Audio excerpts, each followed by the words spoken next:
TRS working president KTR ఇవాళ మహిళా commission ముందు హాజరు కానున్నారు. మహిళల ఉచిత బస్సు ప్రయాణం విషయంలో అనుచిత వ్యాఖ్యలు చేశారని మహిళా కమిషన్ ఇటీవల కేటీఆర్ కు నోటీసులు ఇచ్చింది. ఈ నేపథ్యంలో ఇవాళ కేటీఆర్ మహిళా కమిషన్ ముందు హాజరై వివరణ ఇవ్వనున్నారు. ఇక మహిళల ఉచిత బస్సు ప్రయాణం విషయంలో ఇటీవల మంత్రి సీతక్క కేటీఆర్ మధ్య మాటల తూటాలు కూడా పేలిన విషయం తెలిసిందే. మహిళల ఉచిత బస్సు ప్రయాణంపై బీఆర్ఎస్ నేతలు హేళనగా మాట్లాడుతున్నారని, తప్పుడు ప్రచారం చేస్తున్నారని మంత్రి సీతక్క ఆగ్రహం వ్యక్తం చేశారు. సో ఈ రోజు కేటీఆర్ మహిళా కమిషన్ ముందు హాజరవుతున్న పరిస్థితి. విషయానికి సంబంధించి మరింత సమాచారాన్ని మా కరెస్పాండెంట్ నరసింగరావు అందిస్తారు. నరసింగరావు, అంటే కేటీఆర్ కూడా చెప్తా ఉన్నారు, నేను క్షమాపణ చెప్పాను, అయినా హాజరవ్వమనడం ఏంటి అంటూ కూడా, అయినప్పటికీ కూడా నేను హాజరవుతాను. సో కాంగ్రెస్ పార్టీ మహిళల పట్ల వ్యవహరించిన తీరు కావచ్చు, వాళ్ళు అవమానపరిచిన విషయాలు కావచ్చు, ఇవన్నీ కూడా నేను అక్కడ ప్రస్తావిస్తాను, చూపిస్తానంటూ కూడా కేటీఆర్ మాట్లాడిన పరిస్థితి. పూర్తి డీటెయిల్స్ ఏంటి? ఎస్ పవన్, ఈ రోజు కేటీఆర్ మహిళా కమిషన్ ముందు హాజరవుతున్నారు.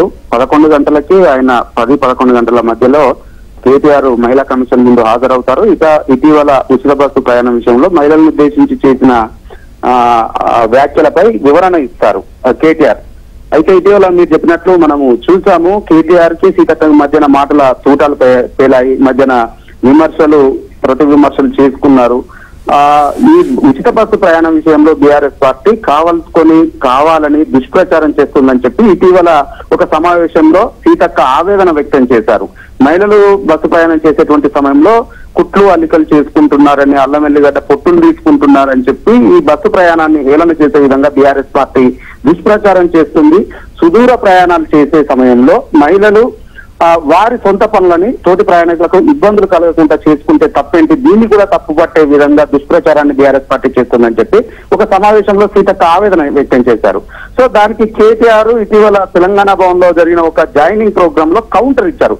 ఆ కౌంటర్ ఇచ్చేటువంటి సమయంలో మహిళలకి ఆ కుట్లు అలికలు చేసుకుంటే తప్పేంటని చెప్పి సీతక్క మమ్మల్ని ప్రశ్నిస్తా ఉన్నారు. కానీ మేము దాన్ని తప్పుపట్టడం లేదు. బస్సులు పెంచాలి, బస్సుల సంఖ్యను పెంచాలి, అవసరమైతే మహిళకు బస్సు వేయాలి, అప్పుడు మహిళలు వారి కుటుంబ సభ్యులతో కలిసి వెళ్లి రికార్డింగ్ డాన్సులు, బ్రేక్ డాన్సులు చేసుకున్నా కానీ తాము ప్రశ్నించము, తమకు అభ్యంతరం లేదంటూ కొన్ని వ్యంగ్యంగా కామెంట్స్ చేశారు. సో దీనిపైన తీవ్రమైనటువంటి అభ్యంతరాలు వ్యక్తమయ్యాయి, దుమారం చెలరేగింది. అటు కాంగ్రెస్ పార్టీ మహిళలు, మహిళా సంఘాలు అభ్యంతరాలను వ్యక్తం చేశాయి. రాష్ట్ర వ్యాప్తంగా కాంగ్రెస్ పార్టీ కేటీఆర్ దిష్టి బొమ్మల్ని దగ్ధం చేసింది. సో ఆయన క్షమాపణ చెప్పాలని చెప్పి కూడా మహిళలు డిమాండ్ చేశారు. సో ఈ నేపథ్యంలో కేటీఆర్ మహిళలకి క్షమాపణ చెప్పారు. తాను యథాలాపంగా అన్నానే తప్ప మహిళల్ని కించపరిచే ఉద్దేశం తనకు లేదని ఆయన వివరణ కూడా ఇచ్చారు.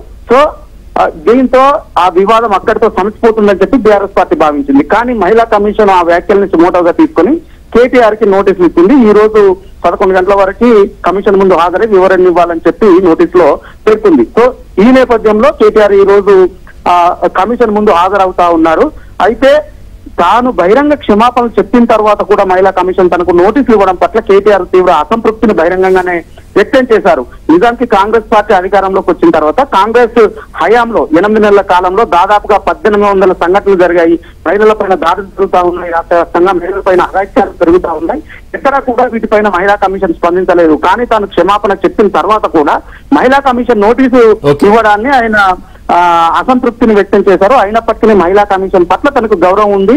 సో ఈ రోజు హాజరై వివరణ ఇస్తానని చెప్పారు. సో ఈ రోజు 11 గంటలకి ఆయన హాజరు కాబోతా ఉన్నారు. దాంతో పాటుగా కాంగ్రెస్ హయాంలో జరిగినటువంటి ఘటనలకు సంబంధించిన వివరాలను కూడా కమిషన్ కు అందజేస్తానని, అందుకు సంబంధించినటువంటి పూర్తి వివరాలతో ఈ రోజు కమిషన్ ముందు హాజరవుతానని చెప్తా ఉన్నారు. సో ఈ నేపథ్యంలో కేటీఆర్ ఇచ్చేటువంటి వివరణ పైన మహిళా కమిషన్ ఏ విధంగా స్పందిస్తుంది అనేటువంటిది, ఏ విధంగా రియాక్ట్ అవుతుంది అనేటువంటిది మాత్రం ఇప్పుడు ఆసక్తిగా మారింది. Right, thank you Narasingarao, thanks for the updates.